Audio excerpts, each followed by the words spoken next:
하나님의 은혜와 사랑과 평강이 오늘 하루도 충만하기를 주의 이름으로 축복합니다.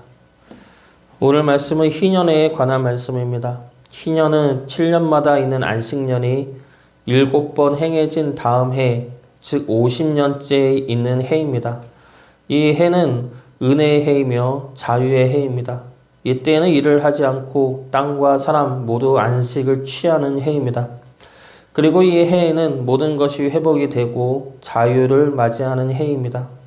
이 희년이 시작이 되면 전국에서 불나팔을 크게 붑니다. 나팔을 불면서 희년이 시작되었음을 알리는 것이죠. 이 나팔은 하나님으로 하여금 기억하게 하는 소리입니다. 하나님이 기억한다는 것은 하나님의 일하심을 의미하죠.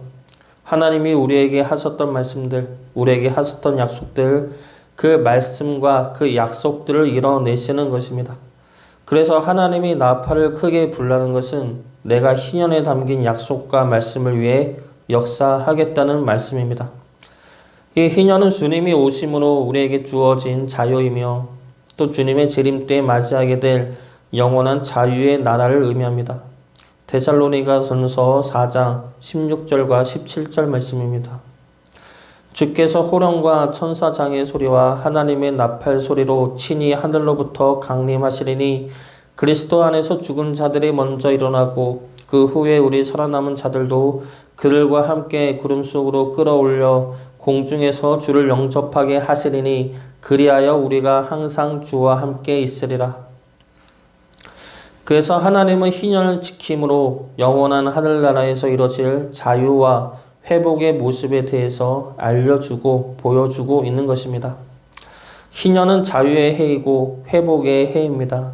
이 희년에 무엇으로부터 자유하며 무엇이 회복이 되는지 말씀을 통해 알아보고 우리 역시 주님 안에서 자유와 회복을 누릴 수 있기를 주의 이름으로 축복합니다.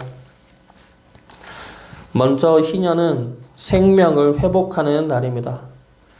이스라엘은 땅이나 집을 팔 때 그 땅의 값을 매기는 기준이 그 땅이 얼마나 비옥한지, 얼마나 유동인구가 많은지, 교통이 좋은지가 기준이 아닙니다. 땅값의 기준은 희년과 얼마나 가까이 있느냐라는 겁니다. 희년과 가까울수록 땅의 값은 쌉니다. 어차피 희년 되면 돌려줘야 하기 때문이죠. 반대로 희년이 되기까지 시간이 많이 남아있으면 그 땅의 값은 비싸집니다. 이런 내용의 말씀이 13절과 17절까지 말씀입니다. 그 다음의 말씀은 희년이 되었을 때 회복되어지는 것들에 대한 말씀입니다. 희년이 되면 총 4가지가 회복이 됩니다. 먼저 땅이 회복이 됩니다. 희년이 되면 그동안 사고 팔았던 모든 땅이 원래의 주인에게로 돌아가게 됩니다. 두 번째로는 집이 회복이 됩니다.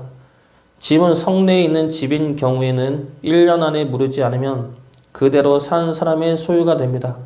희년이 왔다 해도 안 줄 수가 있습니다. 그러나 성 밖에 있는 촌락의 가옥 같은 경우는 희년이 되면 돌려주어야 합니다. 그리고 레위 족속의 성과 집은 언제든지 물을 수 있고 희년이 되면 성 안에 있는 집이어도 돌려주어야 합니다.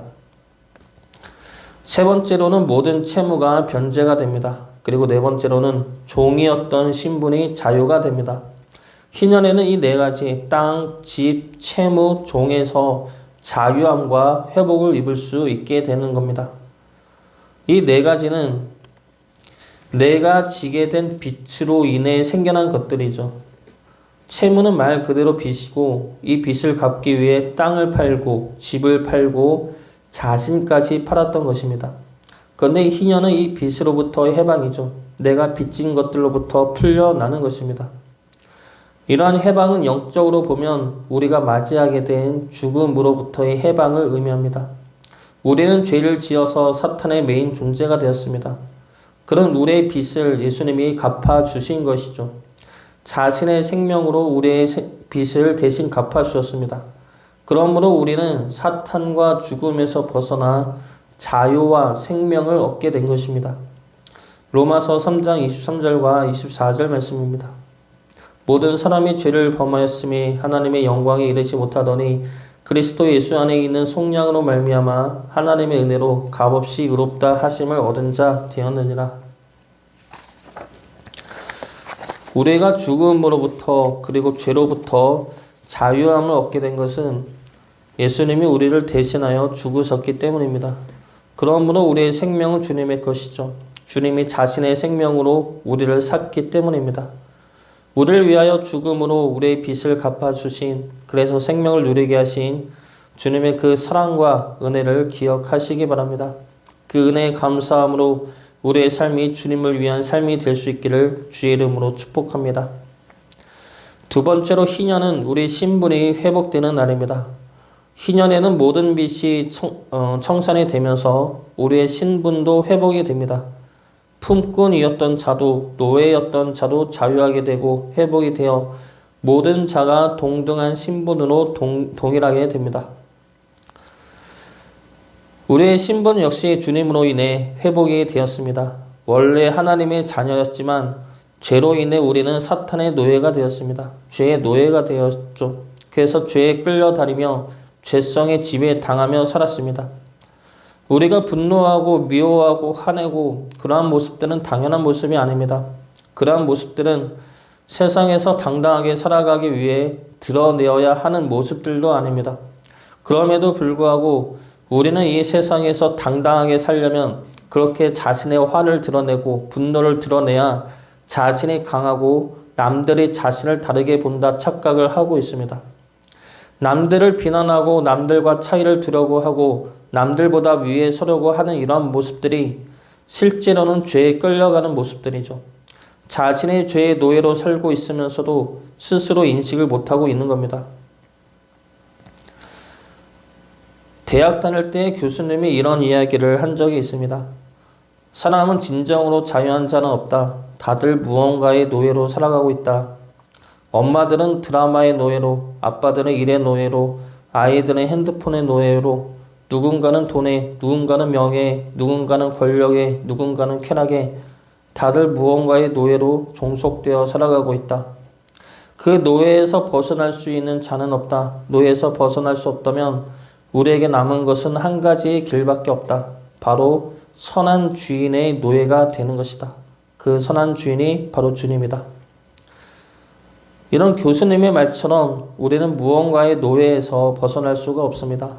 살아보니 더욱더 그런 것 같습니다.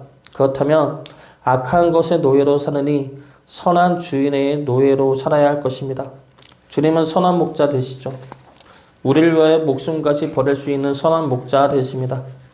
그분의 노예로 사는 것이 우리에게는 기쁨이고 평안이죠. 그분의 종으로 살아갈 때 우리는 하나님에게 노예가 아닌 하나님의 존귀한 자녀로 사랑받는 하나님의 백성으로 회복이 되어질 것입니다. 요한복음 10장 14절과 15절 말씀입니다. 나는 선한 목자라. 나는 내 양을 알고 양도 나를 아는 것이 아버지께서 나를 아시고 내가 아버지를 아는 것 같으니 나는 양을 위하여 목숨을 버리노라. 요한복음 15장 14절과 15절 말씀입니다. 너희는 내가 명하는 대로 행하면 곧 나의 친구라. 이제부터는 너희를 종이라 하지 아니하리니 종은 주인이 하는 것을 알지 못함이라. 너희를 친구라 하였노니 내가 내 아버지께 들은 것을 다 너희에게 알게 하였음이라. 우리는 하나님의 백성이고 자녀들입니다.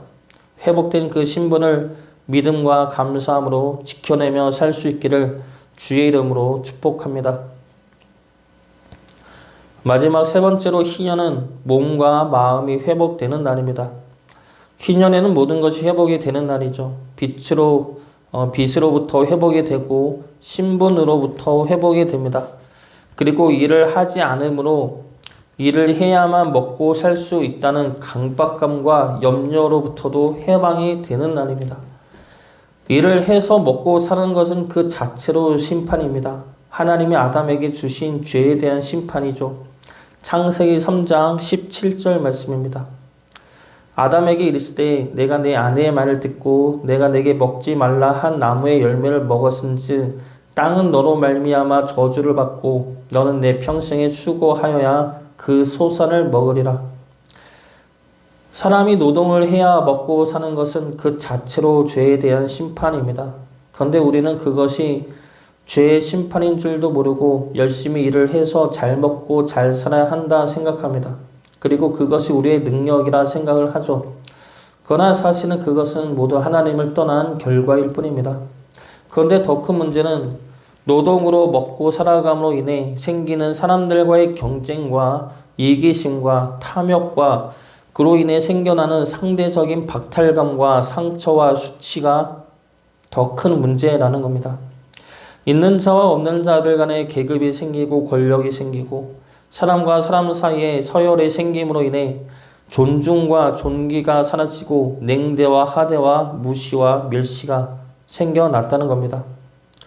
열심히 일을 해도 잘 살지 못함으로 오는 육체적인 피로와 있는 자에게 얼마 있지도 않은 것까지 빼앗김으로 오는 정신적인 수치와 상처까지 노동으로 인해 우리는 많이 망가져 가고 있는 겁니다. 희년은 그것들로부터의 해방이죠. 하나님은 48년째 되는 해에 3년치의 수확을 주신다 말씀하십니다. 그러므로 49년째에는 안식년이나 일을 하지 못하고 50년째도 희년이나 일을 하지 못하지만 48년째에 주는 3년치 수확으로 충분히 먹고 살 수 있게 해 주신다 말씀하셨습니다. 그러므로 노동을 통해 먹고 살아야 하는 죄의 심판으로부터도 자유하게 하신 것이죠. 하나님의 은혜로 먹고 사는 그 기쁨을 맛보게 하신 것입니다. 그러므로 모두가 동등한 자요, 모두가 하나님 안에 하나 된 형제 자매요, 모두가 하나님 안에서 사랑받는 존귀한 주의 자녀임을 회복하게 하신 것입니다. 그것이 영원한 하늘나라이고 우리에게 허락하신 참된 하나님의 나라임을 알게 하기 위해서입니다. 희년은 자유이고 회복입니다. 주님으로 인해 그 자유와 회복은 약속되어졌고 재림 때 온전하게 우리에게 임하여질 것입니다. 그 희년을 소망으로 품고 기다리며 희년의 정신으로 살아가는 주의 백성 되기를 주의 이름으로 축복합니다.